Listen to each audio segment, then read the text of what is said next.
JNU छात्र संगठन के अध्यक्ष कन्हैया कुमार अपने बहुचर्चित भाषण को लेकर सवालों के घेरे में हैं। कन्हैया के भाषण पर सवाल उठाया है खुद जवाहरलाल नेहरू विश्वविद्यालय के प्रोफेसर मकरंद पराजपे ने। जेएनयू में अंग्रेजी के प्रोफेसर और कवि मकरंद पराजपे ने छात्र संघ अध्यक्ष कन्हैया कुमार से सवाल किया है कि उन्होंने अपने बहुचर्चित भाषण से पहले क्या तथ्यों की जांच की थी।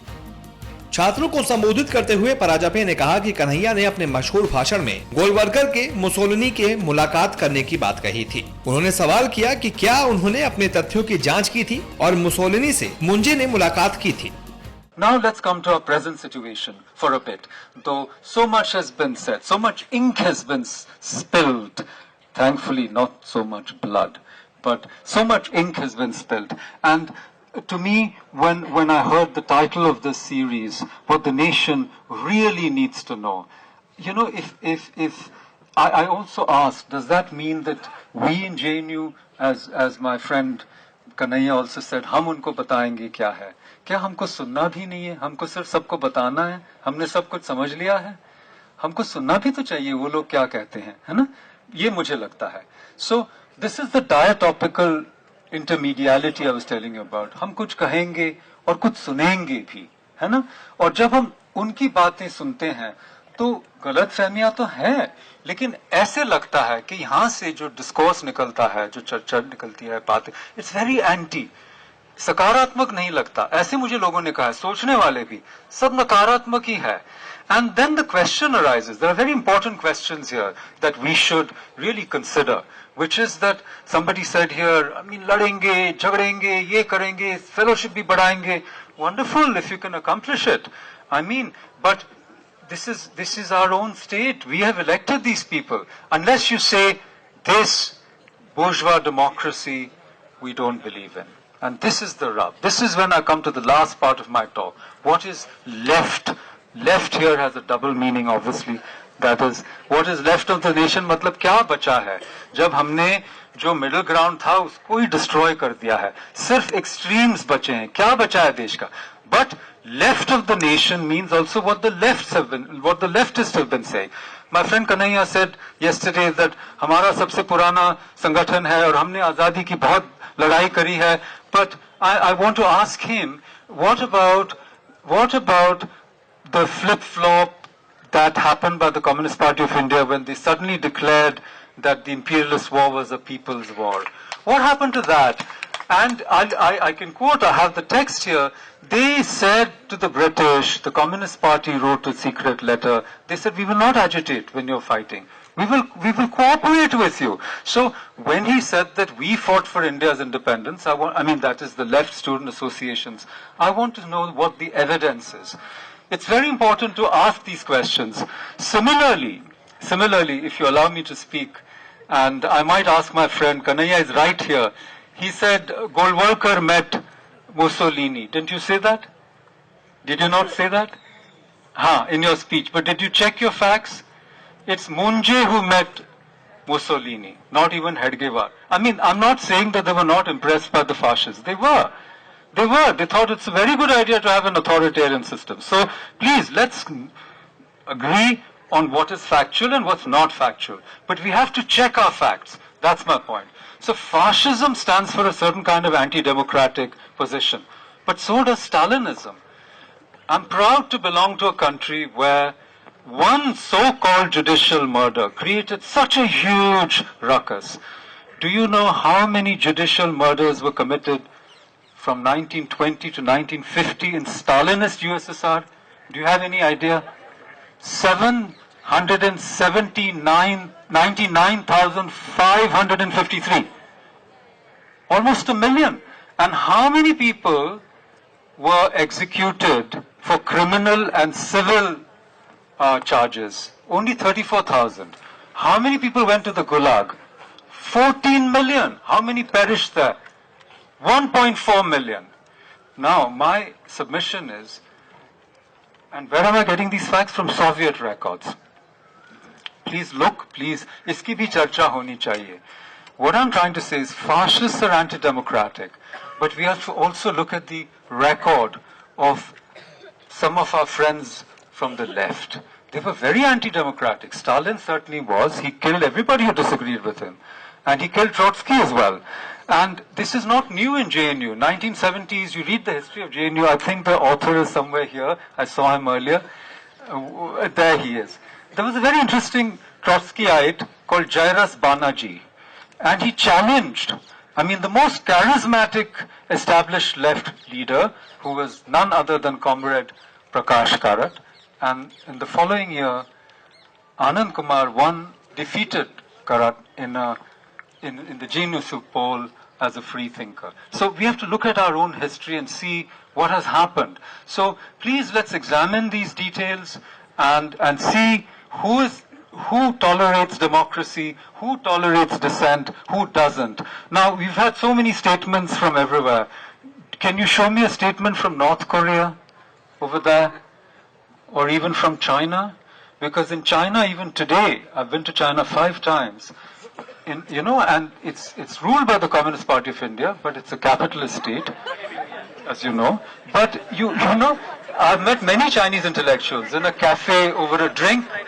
They can tell you whatever you like. They'll tell you how bad certain things were. But ask them to take out a morcha, they can't. You go to Tiananmen Square and take out one poster. See what happens. You'll be whisked away. Where? Who knows? So who's democratic, who's not democratic is something we have to deeply, deeply ask ourselves. Allow me just 2 more things. I gave you a very important instance of what happened during the independence movement. 2 more instances, and then मैं खत्म करता हूँ अपनी बात, and you can ask me questions. The second time, so India became independent in 47, and the Communist Party of India, which was then not divided, was led by a man called Ranadive, and he gave a slogan, "Ye Azadi Jhoothi hai." Ramesh Thapar, who edited a journal called Crossroads, was trying to smuggle because he was taking them to Telangana, and Nehru evoked sedition. He also evoked sedition against organizer. Let me tell you, dono side, Nehru said, boss, ye kya ho raha hai? Dono side keh rahe the in different ways, they were attacking independence. So ye azadi jhoothi hai, these slogans have persisted over time. So the communist line on India's independence followed Stalin, where he said revolution in the colonies would be a 2-step process. In the first step, you would have a bourgeois kind of revolution or a bourgeois takeover of power, and the second step you would have a truly communist government in place. So this 2-step theory was followed even in India. Another moment when China invaded India, EMS Namboodiripad sided and said India is the aggressor. So the only thing I'm trying to say is that why is it so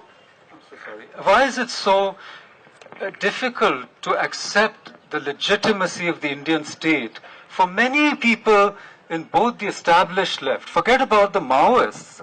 The Maoists in India believe in armed revolution to dislodge this government, take over power. And you know that DSU is an offshoot of this Maoist party. And let me also tell you, please look at the letter of resignation that Umar Khalid Anirban wrote from Dusu. You know what they said? We are resigning because there's no scope for dissent. There's no democracy in Dusu. Look at the ironies of these situations, okay? I just want you to be alive to them, please. So that was another moment. And the third moment, if you want to look at it, is what happens after the collapse of the Soviet Union. And you look at the New Left Review issues, and it's a great crisis. What to do? Because the only counter to imperialism, the only counter to capitalism is now gone.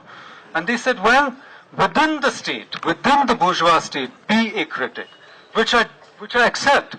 But the point I'm trying to make is that different shades of the left in India have had a great deal of trouble in accepting the legitimacy of the elected government of India, whoever the party is.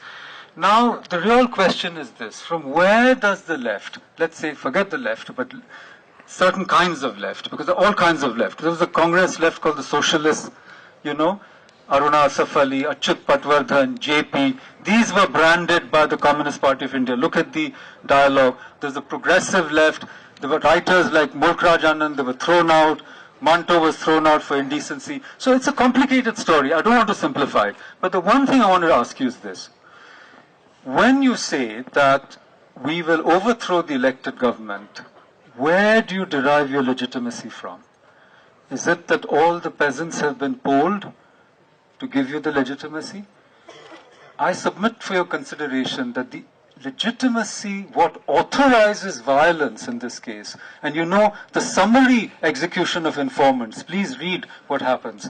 If you're thought to be an informant, you're executed by these people. I can give you figures. Anyhow, where does it derive its authorization?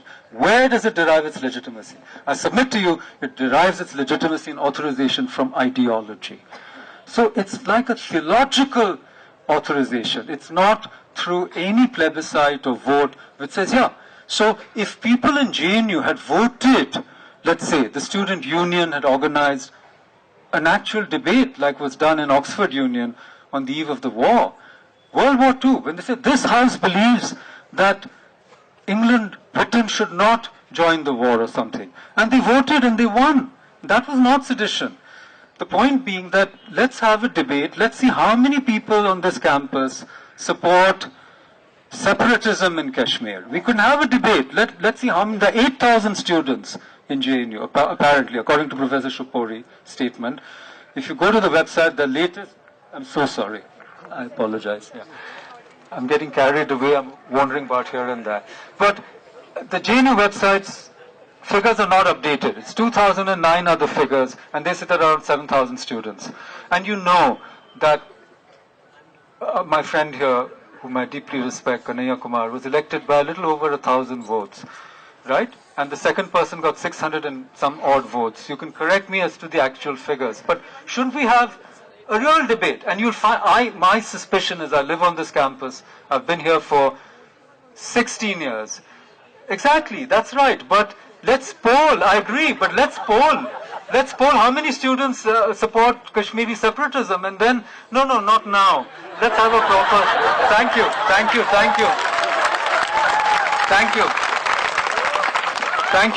But you'll see, with due respect to you, you're far outnumbered. You 5 people raised their hands, but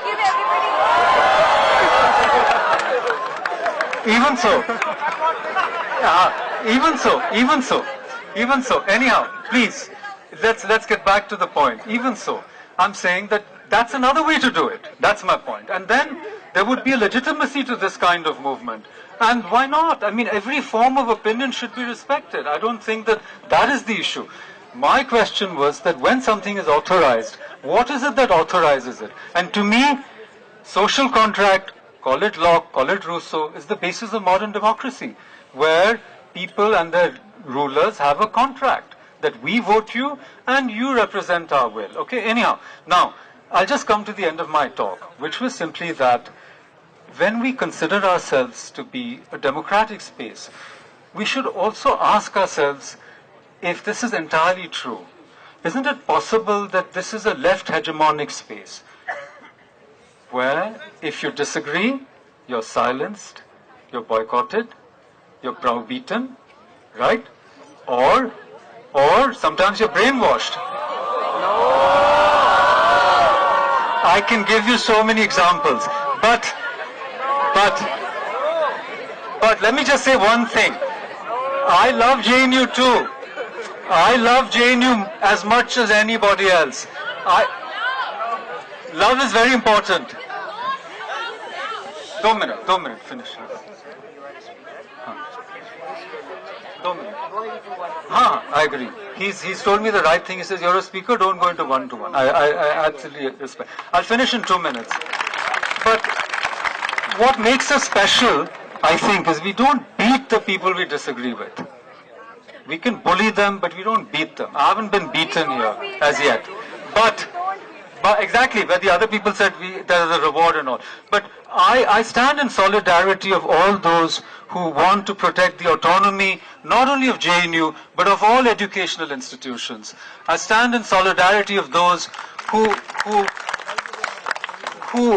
demand due process, who believe in the institutions, not just of a university, but of a country. All democratic institutions. I stand by all this. But The only thing I'm trying to submit to you is that even I have been a victim of a campaign of vilification. Let me tell you, there's been open letters against me, and somebody circulating something today. I don't know what it is. I've never signed a Hindi petition abhi tak. ये पूरा हिंदी में उसमें मेरा नाम भी जोड़ दिया, पता नहीं क्या मैंने पढ़ा नहीं है. But the only thing I wanted to say to you is this. Look, after these things happened, this is my last point. You know, I was walking to the department and I saw this person with a placard, you know, on a bicycle. I'm not anti-national, right? And I think we are not anti-national, I agree. And when you hear my views, some of these views which are critical of what I consider left hegemonic practices, sometimes bordering on left dictatorial practices, all right? I hope I don't have to carry a sign saying I'm not anti-JNU, okay? I'm like all of you. I mean, and if you read any book of mine, I acknowledge JNU, I acknowledge my colleagues, I acknowledge my students. And I stand here before you because I believe that this performative is also important, where we discuss ideas, we uphold the right of each other to disagree, and we don't reduce all politics to sloganeering and self-complacency, but interrogate our own positions. And this is what I mean by the ditopical hermeneutics, where we are able to acknowledge the incompleteness of our own positions and go forward. Thank you so much. Thank you so much. Paranjpe ने कहा कि मैं ये नहीं कह रहा हूँ कि वो फासिस्ट से प्रभावित नहीं थे। पराजपे ने कहा कि कृपया हमें इस पर सहमत होने दीजिए कि क्या तथ्य हैं और क्या नहीं। पराजपे ने जेएनयू के छात्रों को संबोधन के दौरान कहा कि फांसीवाद लोकतंत्र के खिलाफ है और स्टालिनवाद भी। उन्होंने कहा कि मैं ऐसे देश का नागरिक होने में गर्व महसूस करता हूँ जहाँ एक तथाकथित न्यायिक हत्या ने इतना बड़ा हंगामा खड़ा कर दिया। उन्होंने कहा कि क्या आपको पता है कि स्टालिन के सोवियत संघ में 1920 से 1950 के दशक में कितनी न्यायिक हत्याएं हुई। गौरतलब है कि मकरंद पराजपे ने ये बातें जेएनयू में छात्रों को संबोधित करते वक्त कही।